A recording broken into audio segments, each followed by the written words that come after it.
Hello again, this is Michael Whitaker.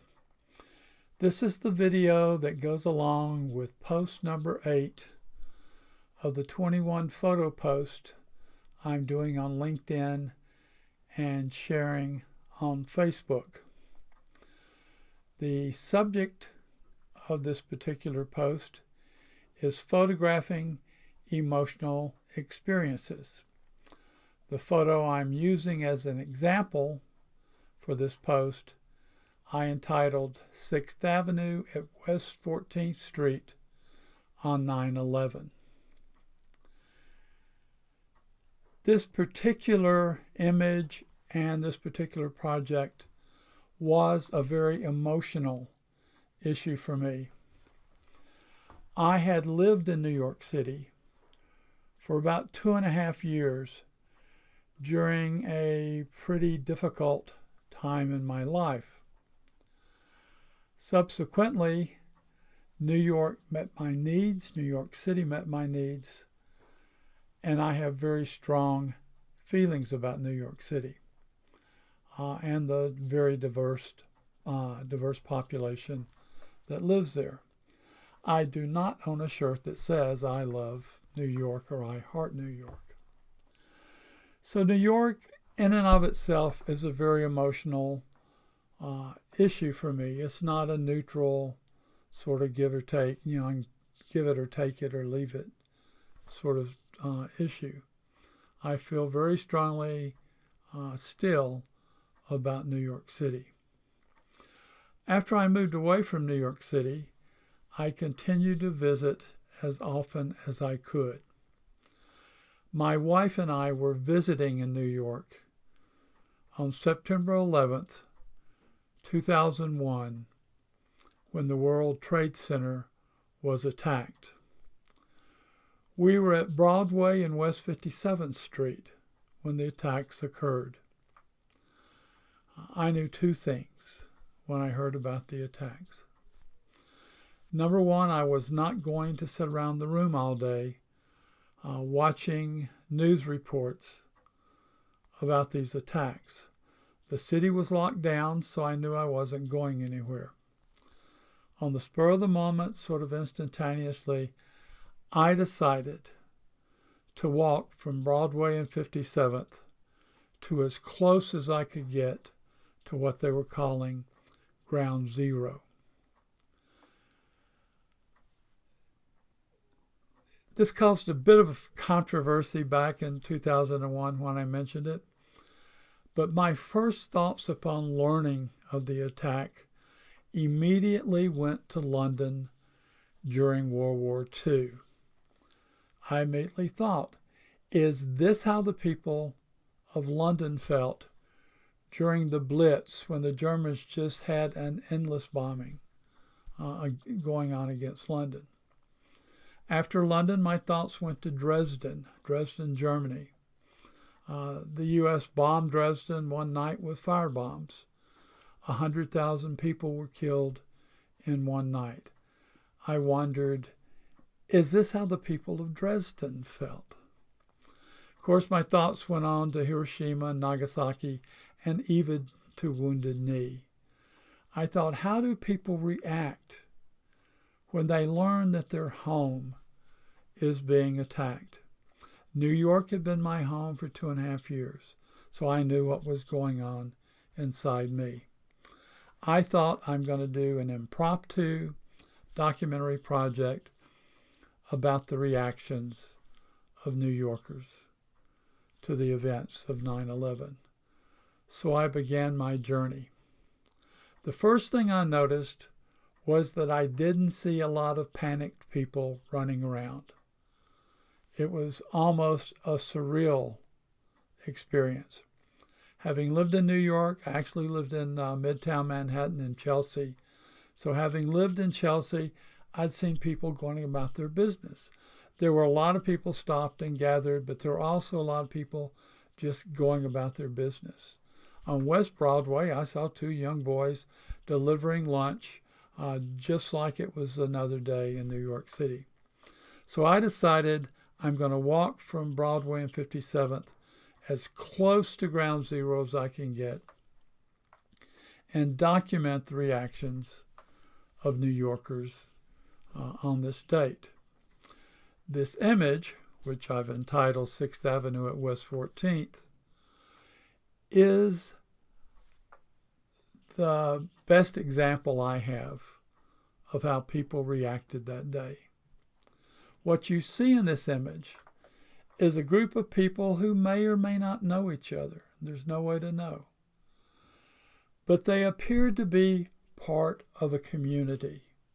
This gentleman here in the I Love New York t-shirt is holding a radio with the news reports and the volume turned up very loudly, and all of these people are gathered around. I love this image because it helps reflect the diversity of the people who live in New York. I think the rest of the country, maybe the world, has this idea that New York City is a very unfriendly place, it's very unwelcoming. During the 2.5 years I lived there, that was not my experience. I found on a personal one-to-one basis, most New Yorkers could be very engaging and personal. So this image here at 6th and 14th, West 14th, reflects my experiences. Again, this is an emotional picture for me. It relates to the experiences that I had in New York. This location also happened to be in my neighborhood. I lived in Chelsea. When I had to have new eyeglasses, if you'll look in the background of this picture, there's an eyeglass store, a big eyeball on a poster. That's where I bought my eyeglasses. So this is my neighborhood. I don't know these people. The people don't know me. I just walked around with my camera, tried to be as unobtrusive as possible, and capture these images. This is what I saw on September 11th, 2001 in New York City. This project is posted typically on the Social Documentary Network, has been since I captured these images or since the network began. As I mentioned earlier, the network's down right now because it was hacked. This particular post is not back up on the network then. I don't want to give the impression that this is how everybody reacted in New York City on 9/11. It's not. The majority of the people look like the people in this photograph. However, I experienced several groups of young adult males yelling accusatory slurs, ethnic slurs, at people who did not appear to be Native Americans. All kinds of hateful things about, look what you've done to my city, go home, get out of here, all that sort of thing. I walked down 6th Avenue, the Avenue of the Americans, for a long way. When I came to 6th Avenue in Houston, there was a young police officer there, and I felt like I'd sort of lost my bearings. And I stopped to talk to the police officer, and I said, excuse me, I thought by this point I would be able to see the towers. And the police officer looked at me and said, they fell. And I said, what do you mean they fell? He said, how many ways can you interpret they fell? They're gone. They collapsed. So I was sort of standing there in amazement. All of a sudden, this group of young men started screaming at this police officer. He was of Asian descent, and they were yelling all these ethnic slurs about Asian people. And the cop looked at me and said, who do they think was flying those planes into the buildings? And I said, obviously Ho Chi Minh, or Mao Zedong or somebody. And he yelled at the guy, I was born and raised in Brooklyn. I am home. But they kept harassing him. I raised my camera as if to photograph him, and they left. I stood and talked to the police officer for a few minutes more and went on. So everything that I witnessed on 9/11 was not encouraging, was not inspiring. However, back to the topic of this post, photographing emotional experiences. Is it okay to photograph emotional experiences? Obviously, I think it was. If this had been a formal project that I'd thought about for a long time, I would have left my emotional experiences or my emotions out of it. But this was very emotional to me. I made the deliberate decision, I'm not putting these negative photos in because this is the majority. This image is the majority of what I witnessed on that day. When my Cuba photos had been shown in a gallery in New York City, I met a photo editor from New York Times, and she said to me, if you ever have a project that might be of interest, send it to me. So this was all film, so after I developed the film and printed prints and that sort of thing and scanned my negatives, I sent I put together a little project and I sent it to that photo editor at the Times. She wrote back and said, "This is too personal.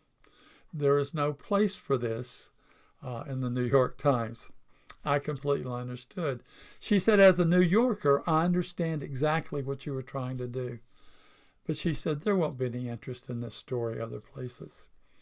She said, "Maybe you can do a book with it."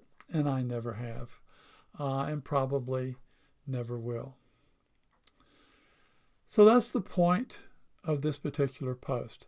There will be times when you and I feel very emotional about the images we're capturing. It'll be up to us what we include and what we don't include. Just like in this, with this project, I included the images that meant the most to me, and they were of interest to the New York Times. I will say on the 20th anniversary of 9/11, I was asked for some of these photographs, and they were published on the internet. As the person said, sort of reflects what was going on with the people on 9/11. So I was very, very happy somebody saw a use for them. I was able to walk within 8 blocks of Ground Zero. I knew enough about New York that I got around the police barriers, or I evaded the police barriers. At the end of the day, the police said, "You're not going any farther," and they made me get on a bus and took me back to Times Square. I'm glad I did it. The stuff in the air aggravated my asthma, and I had extreme problems with my asthma for 3 or 4 years after 9/11, but that's all cleared up now. But if you find a project or if you find images about which you're emotional, go on and capture the image. And you can decide, or somebody else will decide later, if they're worth capturing. I think there is benefit in capturing images that are supported or underpinned by emotions. That's all I'm going to say about this project. As always, I appreciate your interest in viewing these videos.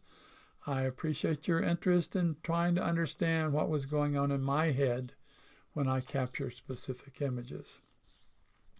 The next post number 9, will be about an autism program that I photographed in Palm Beach not too long ago.